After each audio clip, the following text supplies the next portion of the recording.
শেখ হাসিনা স্পষ্টতই আপনাকে অপছন্দ করেন, অনেক কিছুর জন্য আপনাকে দায়ী করেন, পদ্মা সেতু এবং এই সেই। এর কারণ কি বলে আপনি মনে করেন? আপনাকে কি তিনি তার প্রতিদ্বন্দ্বী মনে করেন, নাকি সত্যি তার কাছে এমন কোনো তথ্য রয়েছে যে আপনার বিশাল কোনো রাজনৈতিক অভিলাষ রয়েছে?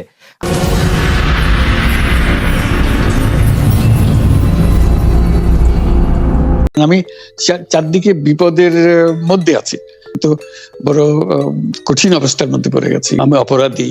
প্রফেসর ইউনূস, আপনি সাধারণত সাক্ষাৎকার দিতে চান না। অনেকে বলে থাকেন দেশি গণমাধ্যমে কথা বলতে আপনি স্বাচ্ছন্দ্য বোধ করেন না। এর কারণ হিসাবে কেউ কেউ বলেন আপনি প্রশ্নের মুখোমুখি হতে হয়তো পছন্দ করেন না, আবার কেউ কেউ বলেন কিছু না বলেও আপনি যে দুর্যোগের মধ্যে আছেন, বললে না জানি কি হতো। আপনার মন্তব্য একটু শুনতে চাই। আমি শুধু বিপদ থেকে দূরে থাকার জন্য এটা করছি, কারণ আমি চারদিকে বিপদের মধ্যে আছি। কাজে কথা না বলা, এটা একটা নিজেকে রক্ষা করার একটা সুবিধা আর কি, যে যত কম বলা যায় ততই হয়তো ঝামেলা থেকে বাঁচবো। সম্পূরক প্রশ্ন করতেই হয়, নিজেকে কতটা রক্ষা করতে পারলেন প্রফেসর ইউনূস? পারলাম না তো, তো খালি বাড়ছে। এখন তো বড় কঠিন অবস্থার মধ্যে পড়ে গেছি। কিছুদিন আগে হয়তো খবর পেয়েছে, এই মাসের মধ্যেই যে 12 তারিখে যে ঘটনা ঘটলো, যে আমাদের অফিসের মধ্যে ঢুকে গেল লোকজন, ঢুকে বললো যে এটা আমরা এখন দখল করলাম, এখান থেকে আমরা চালাবো, এটা কি কারবার, কি হলো এটা? কাজে সমস্যার পরিমাণ বাড়ছে, কমছে না। সমস্যা পরিমাণ বাড়ছে, কমছে না। আমি একটু পিছনে আদালতে আপনার বিরুদ্ধে রায় ঘোষণার পরে আপনি একটা প্রতিক্রিয়া দিয়েছিলেন। সেই প্রতিক্রিয়া আপনি বলেছিলেন যে বাংলাদেশের একটি কথায় আপনি এরকম বলেছেন যে বাংলাদেশের প্রতিটি নাগরিককে অন্যায়ের বিরুদ্ধে এবং গণতন্ত্র এবং মানবাধিকারের পক্ষে এক কণ্ঠে কথা বলার আহ্বান জানায়। অনেকে এইটাকে দেখছেন হচ্ছে এরকম করে যে আপনি গণতন্ত্রের পক্ষে লড়াইয়ে সামিল হতে বলছেন। প্রশ্ন কেউ করছেন, প্রশ্ন উঠছে, আপনি কি এইসব মামলা মোকদ্দমা থেকে মুক্তি পেতে? খালেদ, তুমি কি গণতন্ত্রের বিরুদ্ধে নাকি? হঠাৎ এটা নিয়ে তো গণতন্ত্রের কথা বললাম আমার জন্য। তুমি তো বলে তুমি বলবো যে আমিও তো আছি, কাজে আমাকে পৃথকভাবে বলতে হচ্ছে কেন? আমরা সেটাই বলতেছি। কাজে আমরা কেউ গণতন্ত্রের বিপক্ষে না, সবাইকে স্মরণ করিয়ে দেওয়া যে আমরা সবাই গণতন্ত্রের পক্ষে, মানবাধিকারের পক্ষে, আমরা ন্যায় নীতির পক্ষে, রুল অফ লর পক্ষে। এইগুলো না থাকলে জাতি হিসেবে আমরা টিকে থাকবো না। তো কাজে যখনই মনে হচ্ছে যেগুলো এখন ফরেন ওয়ার্ডস হয়ে গেছে, তাতে মনে হবে যে আমাদের সমাজ হিসেবে আমাদের দায়িত্ববোধ অনেক বেড়ে গেল। এগুলোকে প্রতিষ্ঠিত করা, সোচ্চার করা, মুখ ফুটে বলা, এটা সবাইকে বলতে হবে, মুখ ফুটে বলতে হবে। আমার বিরুদ্ধে অভিযোগ হলে আমি বলছি না বলে, আপনি বলছেন না কেন? একবার বলে এখন তোমার প্রশ্নের সম্মুখীন হয়ে গেলাম। অনেকে বলছেন না, আপনি তো শতবার শতমুখে গণতন্ত্রের কথাই বলবেন, আমাদের সবারই বলা উচিত। কিন্তু প্রশ্নটা এমন ভাবে তোলা হচ্ছে যে আপনি আসলে আপনার রায় ঘোষণার পর আপনি বলছেন গণতন্ত্রের কথা, মানবাধিকারের কথা। অনেকে বলছেন যে এই কথা কি আসলে যেহেতু ব্যাপারটা আপনার উপরে আসলো তখনই আপনি আসলে বললেন কিনা, নাকি আপনি আসলে বলতে চানো না, আপনি আগে যেরকম বলছেন? হতে পারে, মুখ যখন বন্ধ থাকে কোনো কথাই বলা হয় না। এখন যখন মুখ খোলার সুযোগ হয়েছে, সামনে ক্যামেরা নিয়ে দাঁড়িয়ে আছে, মাইক্রোফোন দিয়ে দাঁড়িয়ে আছে, কথা বলছি, কাজে মনের কথাটা বললাম আর কি। যেটা মনে ছিল বলা হচ্ছিল না সেটা বললাম। এটা আমার ধারণা এটা সবারই মনের কথা, সেটাকে প্রকাশ করার তারাও চায় যে তারা বলুক। আমি বললে তাদেরও মনে সাহস আসে যে উনি বলছেন, যখন আমরা বলতে পারবো। প্রফেসর ইউনূস, আপনি যখন বলছেনই তখন আমি এই কথাটাকে একটু ইলাবোরেশন আপনার কাছ থেকে আশা করতে পারি, যে আপনি যখন বলছেন যে গণতন্ত্র মানবাধিকারের পক্ষে এক কণ্ঠে কথা বলার আহ্বান আপনি জানাচ্ছেন, আপনার কাছে কি মনে হচ্ছে যে গণতন্ত্র মানবাধিকারের পক্ষে এখন বহু পক্ষ বহু কণ্ঠ, এটা আসলে এক কণ্ঠে কেউ বলতে পারছে না বা সাহস পাচ্ছে না বা বলছে না, এরকম আপনার মনে হচ্ছে কিনা? আমার মনে হচ্ছে তাই, কারণ বলতে পারছে না তো, মুখ খুলে সব গণতন্ত্রের কথা বলতে পারছে না।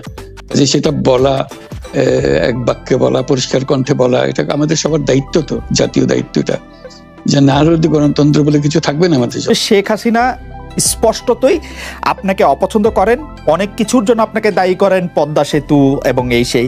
এর কারণ কি বলে আপনি মনে করেন? আপনাকে কি তিনি তার প্রতিদ্বন্দ্বী মনে করেন, নাকি সত্যি তার কাছে এমন কোনো তথ্য রয়েছে যে আপনার বিশাল কোনো রাজনৈতিক অভিলাষ রয়েছে, আপনি কি রাজনৈতিকভাবে তার প্রতিদ্বন্দ্বী হয়ে উঠছেন বলে তিনি আপনাকে অপছন্দ করছেন, না কি কারণে, আপনার কি মনে হয়? আমার মনে হয় উনি মনে করেন যে আমি দেশের সর্বোচ্চ ডাকু, সন্ত্রাসী, কিংবা আমি অপরাধী, আমি সেরা চোর, এই জাতীয় জিনিস মনে করেন। কাজে সেগুলো ব্যাখ্যা করেন উনি তার মুখে। উনি বলেন যে আমি সুদখোর, আমি ঘুষখোর, আমি সব এমন সব কটু শব্দ ব্যবহার করেন যাতে মনে হয় যে আমার সম্বন্ধে তার ধারণা খুবই খারাপ। কিন্তু এইটা তো এরকম ছিল না। আমরা দেখেছি যে 96 থেকে 2001 সাল পর্যন্ত নানাভাবে এই সরকারি বা আওয়ামী লীগ সরকারি আপনার সাথে, বা আপনি আওয়ামী লীগ সরকারের সাথে একসাথে কাজ করতে কোনো সমস্যা হয়নি। আপনি এইটার জায়গাটাকে একটু, ব্যাকগ্রাউন্ডটাকে আমাদের একটু বলা যাবে যে আপনার কাছে কি মনে হয় কেন এই শত্রুতার বা কেন এই অপছন্দের বিষয়টা একটু সৃষ্টি হলো বা তৈরি হলো? যেই হোক, এটা আমার তরফ থেকে হয়নি। আমি তাকে যথাযথ শ্রদ্ধা করে নিয়ে গেছিলাম আমাদের মাইক্রোক্রেডিট সামিটে ওয়াশিংটন ডিসিতে। আমাদের প্রধান অতিথি করে নিয়ে গেছি, সবাই সম্মান করেছে। কারণ এই মাইক্রোক্রেডিটটা তখন পৃথিবীর সামনে আসছে, বড় আকারে আসছে, এবং এটা বাংলাদেশের অবদান হিসেবে সবাই স্বীকৃতি দিচ্ছে।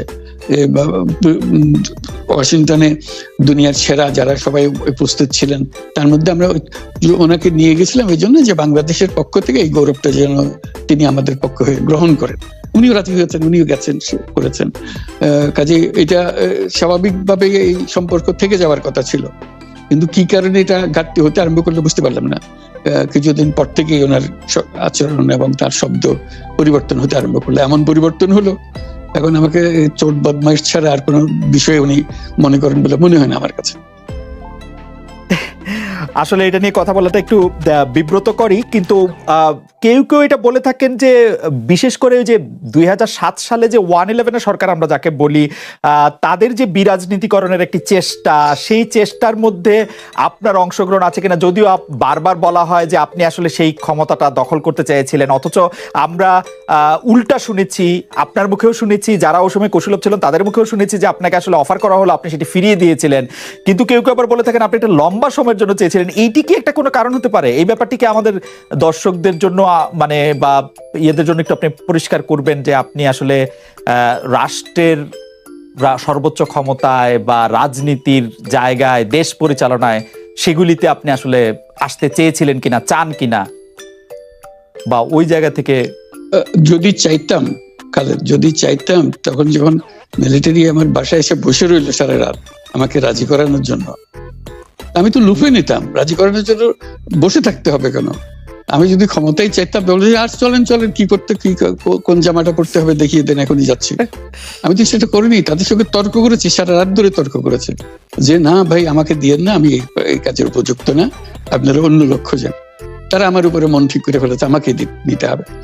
আমি বারে বারে বলতেছি তাদেরকে, তারা নিরাশ হয়ে ফিরে গেল, বললো যে সকালবেলা আবার আসবো, সকালবেলায় আসলে তখন আপনি আমাদেরকে বলেন যে রাজি আছেন। আমি বললাম না, সকালবেলা আসলে একই কথা পাবেন, কারণ আমি তো এটা এমন কিছু না যে মনের মধ্যে সন্দেহ রেখে, দ্বন্দ্ব রেখে আপনাদেরকে বলছি, অত্যন্ত পরিষ্কার ভাবে আপনাদের কাছে বলছি। ঠিক আছে, তা না হলে তো আমি সঙ্গে সঙ্গেই রাজি হয়ে যেতাম।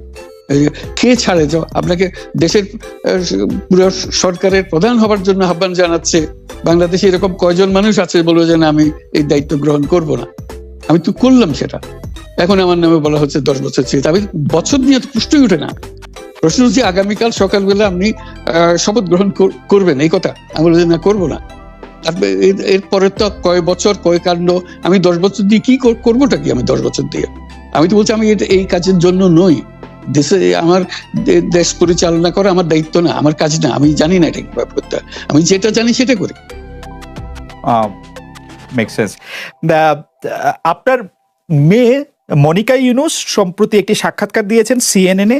সেখানে আমি তাকে একটু যদি অনুবাদ করি তাহলে সেরকম পড়তে পারবো যে আমি তাকে উদ্ধৃত করছি যে কোনো এক সময় প্রধানমন্ত্রী শেখ হাসিনা ও ডক্টর ইউনুস একসঙ্গে কাজ করেছেন। আমি আশা করি সেই সময়টা আবার ফিরে আসুক, শুধু গ্রামীণ কিংবা সংশ্লিষ্ট সব প্রতিষ্ঠানগুলোর ভালোর জন্যই নয়। যদি তারা আবারও একসঙ্গে কাজ করেন তাহলে সেটা চমৎকার হবে।